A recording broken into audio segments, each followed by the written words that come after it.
Today I'm going to be doing an acrylic painting on canvas of a young Moroccan guy sitting in a plant-filled living room. I love the light, the colors, the composition, the guy, basically everything about this image, so I'm going to be painting it without making many changes.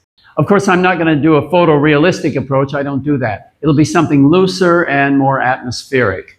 I apply my usual series of Photoshop filters to remove detail and make the color areas and the values a lot easier to see. This just makes painting from the photograph a lot easier.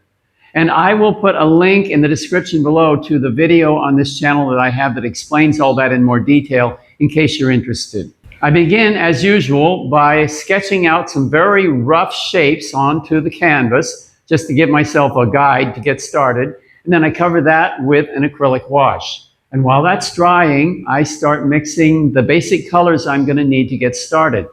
And then it's time to paint.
The name of the painting is Simo in the Afternoon.